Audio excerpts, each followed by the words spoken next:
What's up, guys? Welcome to the Deeper Podcast. Rusty. I'm Rusty. We got to change the title of this one. We do need to change Deeper it. Podcast with Bryce Trusty B-team. or The B team. Okay. How about that? I'll take that. Just got to take our identity and run with it. Yeah. The right. B team podcast. No, but Pastor Rusty's not with us this morning. You got us guys, and we're excited to kind of talk about yesterday. Yeah, we're just gonna show Rusty all the mistakes he made. I kind of have a list of those, the things he shouldn't have said, which he did call me out in the second service, which I didn't like because it kind of was a secretive thing. No, I'm just playing. But the first service is definitely the I use it as his filter. Yeah. So whatever he says when he's amped up at 8:30 a.m., I like to let him know in the second service right before he starts to be like, "Hey, man, maybe let's go a different route with that word." So I don't know I guess I'm his consultant or something. I don't know. Yeah. But no, a lawyer. I'm his lawyer. Man, yeah, that first service, I love the awkwardness. It's very funny. It happens every time. But Rusty did say yesterday, which was very true, that it was a rare Sunday where the first service was more like they not enjoyed it, but they kind of had more of a reaction to the sermon. And the second service kind of was really quiet, and Rusty made this point that I think was true, that it just kind of hit the second service a little harder because this message is very hard, very hard to hear.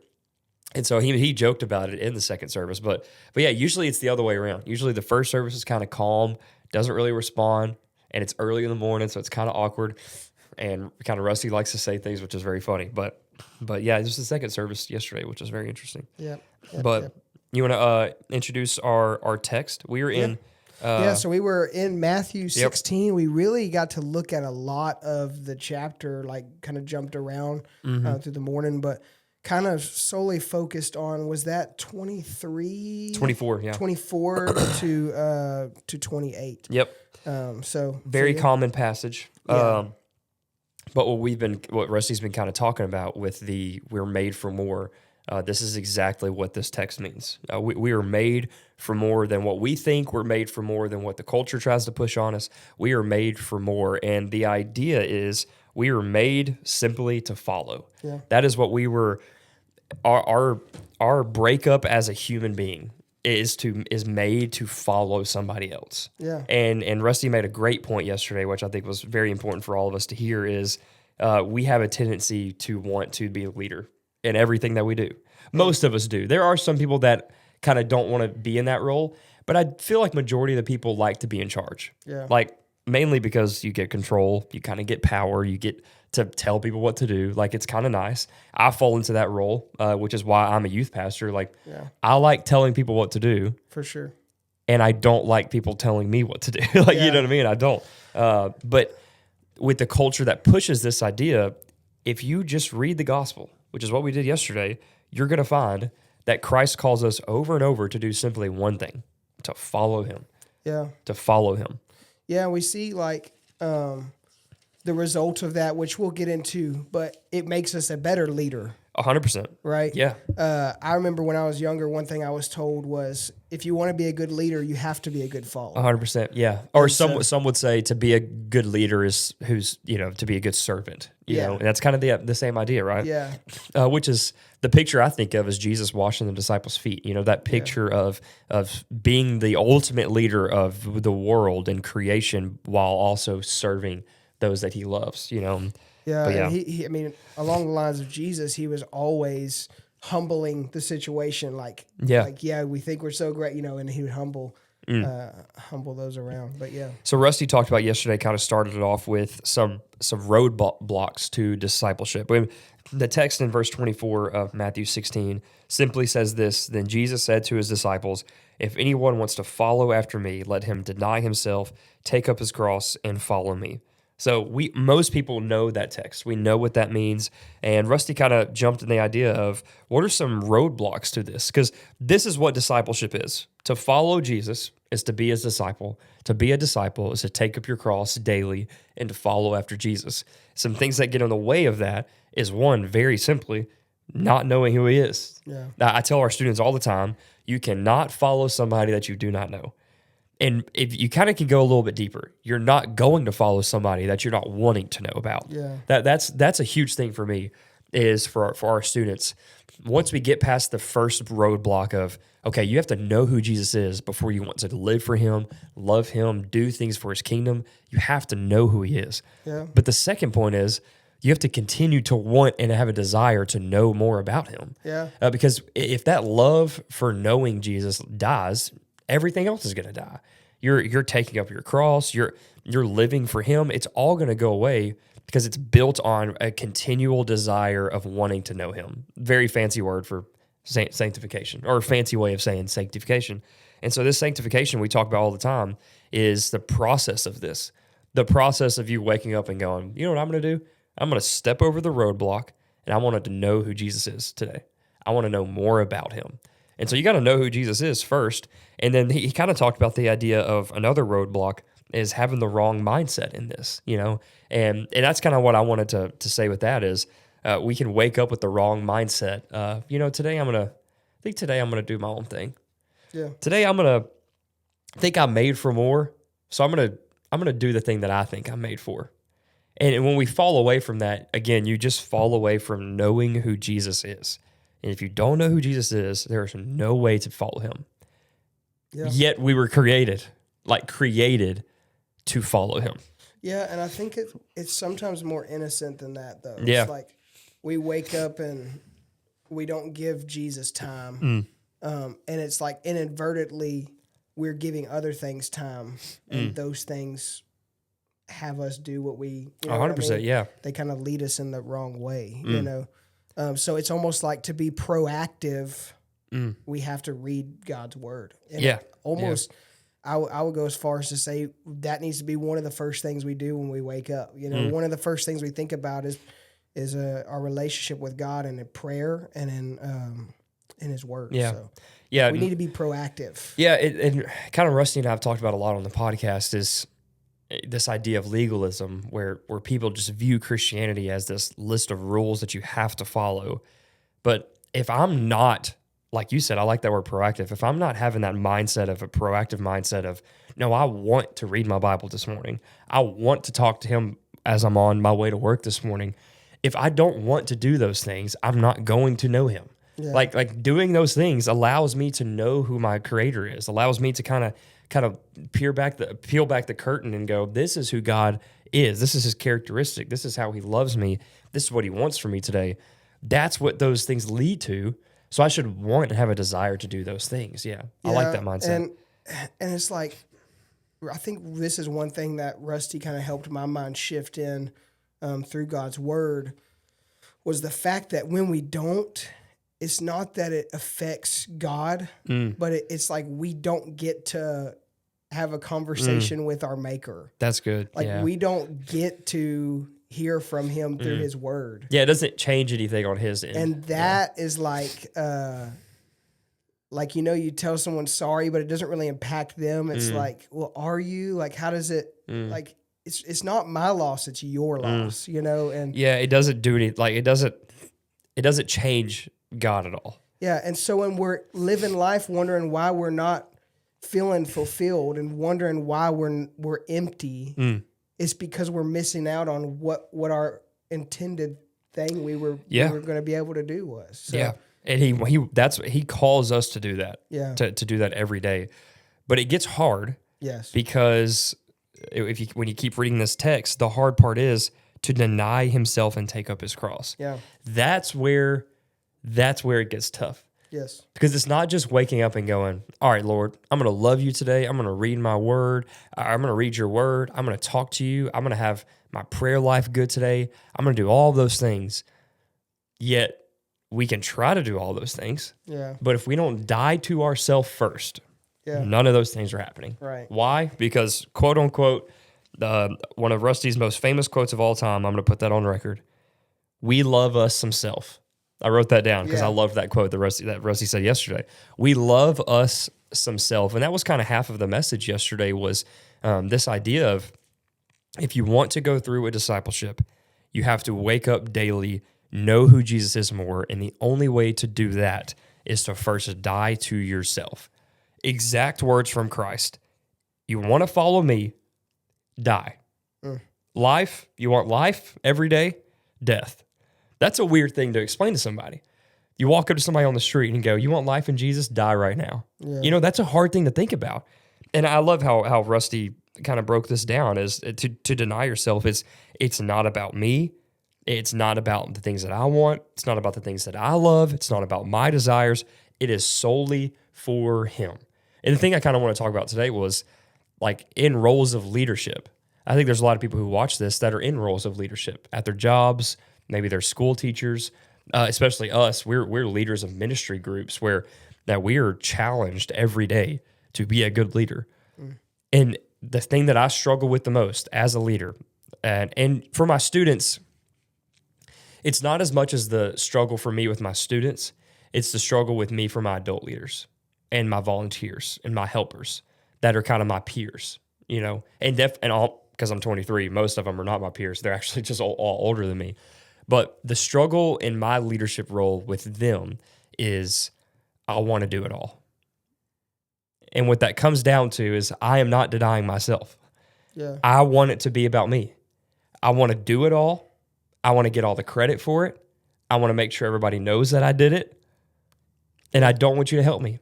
Because in my mind, when somebody is going to help me, when I give the reins to somebody else, it's going to be worse.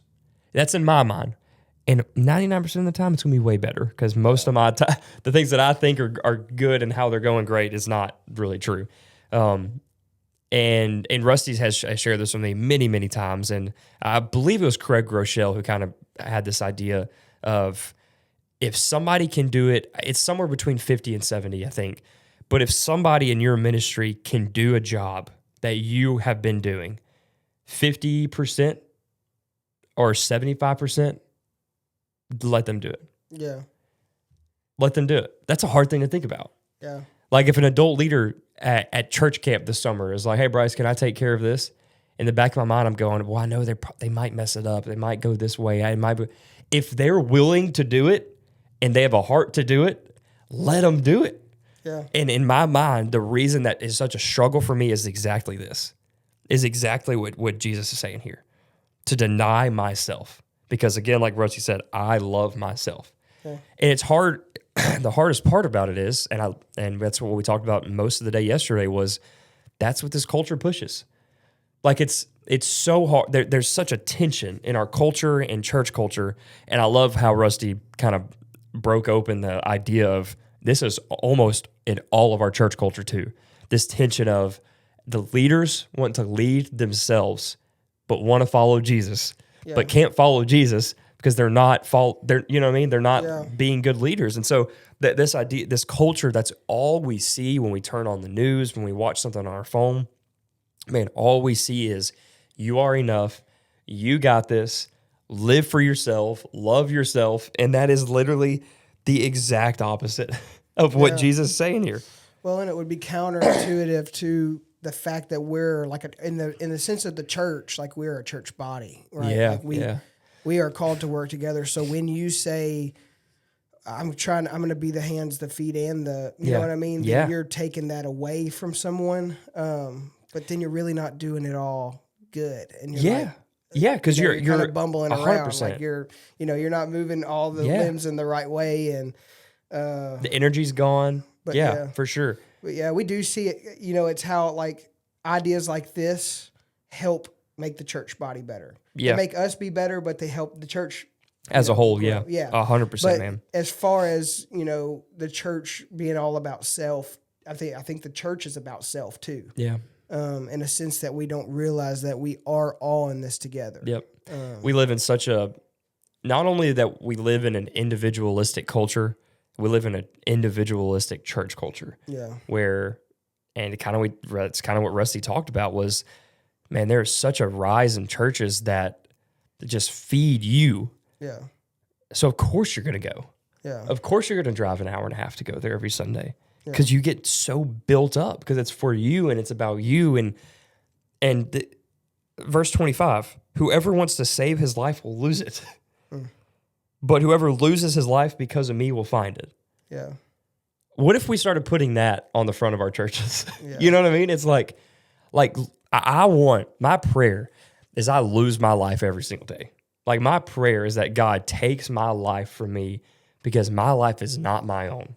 And it's kind of an idea we tell our students all the time is, who are we to try to grab hold of and obtain for ourselves our life when we did not create ourselves? Yeah. Like our life, our being as a human, everything that we see and touch does not belong to us. So how in the world do we think we have the right to take it all for ourselves? Yeah. We don't. We don't. And he simply says here to deny yourself. And when we don't deny ourselves, that is the one way we get in the way of discipleship. Yeah. To not deny ourselves, to not die to our things that we want, our desires, the things that we think are kind of, if we're being honest, that we kind of think is better than God's plan for us, right? Mm-hmm. We kind of have a low-key argument with God that I don't want to deny myself today because my plan today I think is probably going to be a little bit better than yours, right? Yeah. And we've been studying through 1 Corinthians with the students since August, honestly, last August. Every single week, it's pretty much the same message. It looks a little different, right? And I try to, creatively kind of come up with some practical ways, right? But the text itself and the issue at hand is the same issue throughout both letters. And Paul's issue with the Corinthian church is they love themselves more than the church. They love themselves more than Christ. They love themselves more than the words that Paul has given them. Mm-hmm. They want to do their own thing, And last week we looked at how the Corinthians were walking into the pagan temples. And because they thought that they had so much faith because they were so good and so awesome, they walked into these pagan temples and would see these pagan idol worshipers sitting at tables and dining and eating together. And in their mind, they're going, man, I'm just so good and God loves me so much and I'm so strong in my faith. I'm going to go party with these people. And they would walk into these temples and have these huge parties with just sexual immorality. And literally, like when you eat in these parties, you're eating to glorify the pagan idols. Like you're glorifying the false gods. Like that's what it's for. And they knew that, but they convinced themselves that they were so good that they were willing to do it. They were good enough to overcome that. And Paul is like, get out of the temple. Yeah. Like you are not good enough. You're actually so weak. You can't even handle food. Like you can't even worship God with the food you eat. Why do you think that you're good enough to partake in these things because you're so strong in your faith? And this is what Paul is telling them to do. Like deny yourself so that you can build up the church body. Deny yourself so you can love Christ and live out the purpose that he has for you. Yeah. So yeah, and Rusty then kind of went to a point where he kind of put into perspective kind of brought us to the setting of Jesus saying, take up your cross. Yeah. And how maybe odd that would have been, but also how serious it would have been. So serious. Like there would have been the reaction that the disciples had when this was said. And he says this, it's multiple times where the crowd in this culture and the disciples themselves, the Jewish heritage, when they hear this word, it is just demoralizing. Like, that's the only word I can think of. Like, it's such a, did he just say? Like, it kind of reminds me of, the only thing I can picture is, Rusty's not here to filter me out. So, the only thing that it reminds me of is Harry Potter, when they use who shall not be named, Lord Voldemort. Yeah. When Lord Voldemort's name is named by anybody, it's just like a absolute, I cannot believe you just said that word. How dare you say that? We're all cursed. Like, oh my gosh, right? And they literally wouldn't even say his name because it was such a picture of just death and destruction. And that's what this is. Yeah. When he says take up your cross, it's not like take up your cross, man, and grab your little chain. Like that's the complete opposite of what it was. It was pure 100% death, pain, and agony. And Jesus says, you want to follow me? You got to hold your death, pain, and agony every single day and give it to me. Yeah.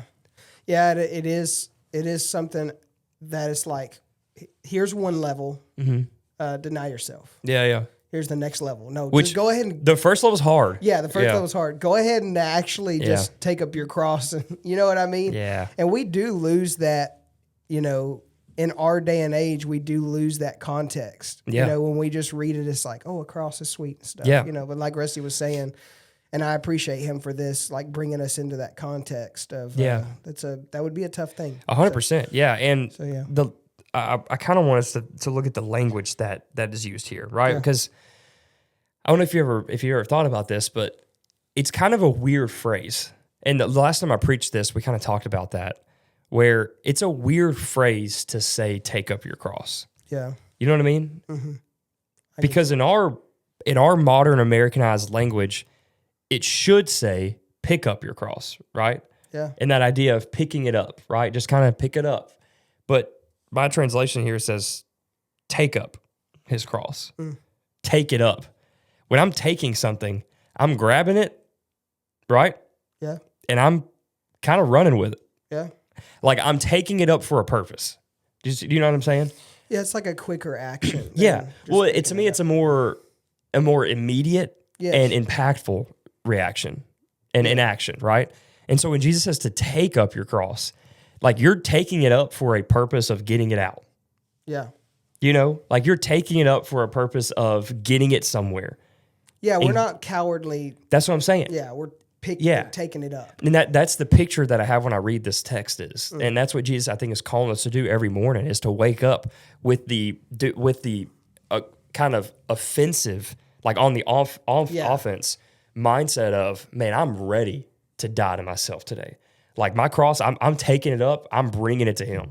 Like I'm ready to kill my sin today. Like I'm ready to battle the enemy today. I'm ready to love others today. Like I'm ready to go. I'm ready to take it up. I'm ready to deny myself. Like I'm going. I don't read this passage as a passive thing, because this is a hard thing to do.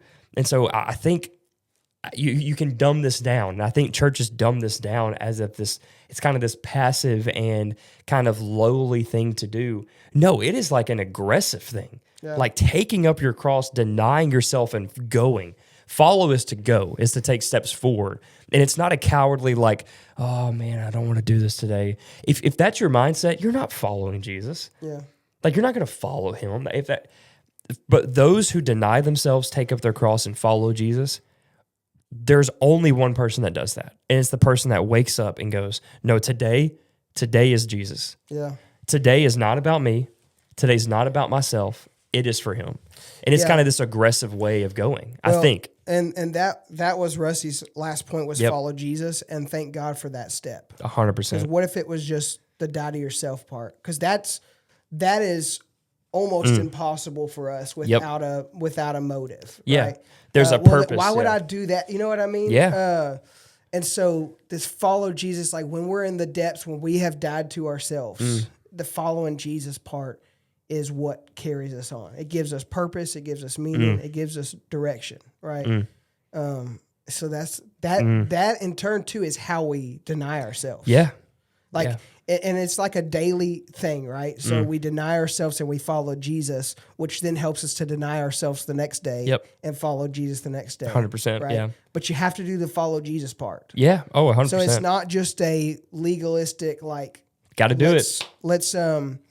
Let's get everything in order and do it right, and let's deny ourselves every day. No, it's like the follow Jesus part is what goes with the deny yourself part. It's the beginning and the end of it all, which is I like that idea of it rolls over kind of. Yeah. I do like that idea, because that's kind of what it is. It's a cycle. Yeah.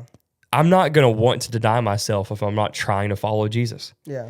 And I'm not going to take up my cross if the outcome is to follow Jesus. Yeah. If it's not to follow Jesus, right? Yeah. Like it's all the cycle. Following Jesus is the reason why I want to be a disciple. Following Jesus is the reason I'm going to deny myself. It's the reason I'm going to take up my cross. And it's also the outcome of all those things, you know, and I like that idea a lot. And I think when we follow Jesus, which we know means to have a relationship with him, right? To be in his word and in prayer and to be with fellow believers. And when we do those things, I think the Lord is faithful. I know some of us may think like, well, yeah, I'm gonna try to read my Bible more. I'm gonna do it. I'm gonna read my Bible more. I'm gonna try to pray more. It's like when we do those things, when we give a little bit, I believe the Lord is faithful to sustain us, to guide us, to sanctify us, right? Like when we give it to him, he gives, 100%. much more to us as far as helping us along the way. And I think we need to be humble and ask for that help. Lord, 100%. Lord, help me in prayer. Yeah. Lord, help me when I read your word. Speak to me, right? Help me to grow closer to you as I do this. Yeah, 100%. And when we give that to him, I think I know he's faithful. Yeah, faithful through that. Yeah, like there's no reason not to pray this every day. Yeah. This morning, just from yesterday, like this morning, on my way to work here, my prayer this morning was, Lord, like I just want to die to everything that I want to do today. Yeah. I want it to be more about you than it was yesterday. Like everything that I want it to be killed and stomped on and gone so that I can follow you today. Yeah. That is the reason we do all of this. Yeah. Is we want to follow Jesus and we want everybody around us to follow Jesus. Yeah. That's why we do it all. And Rusty kind of ended it with, to do all this, you got to surrender it all. Yeah. And that's hard to say and hard to actually follow up and do. But we're given the process here, as hard as it is, we're given the process, but we are made to do this. We are created to do this. I'm going to be the best youth pastor that I possibly can be to my adult leaders, to the parents of my kids, and to my students when I am following Jesus more. The more I follow him, the better leader I'm going to be to them. Yeah. And the same for you. The better leader you're going to be to your worship team and to our church congregation and to your Sunday school class and to your family is going to be the more you follow somebody else, Yeah. It's kind of the idea of living as a biblical man that we talked about a few weeks ago. Living for somebody else is what we are made to do, And so this idea of we're made for more, we are made for a purpose. It's not the purpose of you go girl, you got this. Your purpose is to follow him. Yeah. Your purpose is to follow somebody else that is not you. Because if we were created to follow us, none of us would deal with sin anymore. If I was strong enough to lead my own life without sin and I had enough strength to save myself, I would have no need for Jesus. Yeah. But he died because I needed it. Yeah. He died because I needed somebody to help me. I need somebody to save me from my wretched sin. He's the one. He is real. I'm going to follow him. Yeah. So, amen and amen. There you go. Got anything awesome. You want to add? What's that? Got anything you want to add? No, I think that's. I don't know if we're gonna. I don't know if he's doing another Made for More. Oh yeah, he is. Yeah. Oh, it's the what is it? Oh, he said it at the end of the service yesterday. The extraordinary value of an ordinary life. Yes, that's exact. Yeah, that's exactly what it was. Yeah, I'm excited for that. I think that's what it was. I'm excited for that. So hopefully you guys come back this Sunday and join us. Maybe if you haven't been for a while, come join us Sunday. I know it's gonna be a good one. Yeah. How to live an ordinary life or something kind of in that one. He's going to make fun of us because we messed that up. He will. But the idea of living an ordinary life for Jesus is probably the most extraordinary thing you can do, you know. So I'm excited for it. It's going to be awesome. But good. Hope you guys enjoyed. Read your Bible, pray. If you stayed through this whole podcast knowing that Rusty was not in here, we just want you to know we love you guys. We do. And we appreciate you. But we'll see you guys next week. All right. Bye. Peace.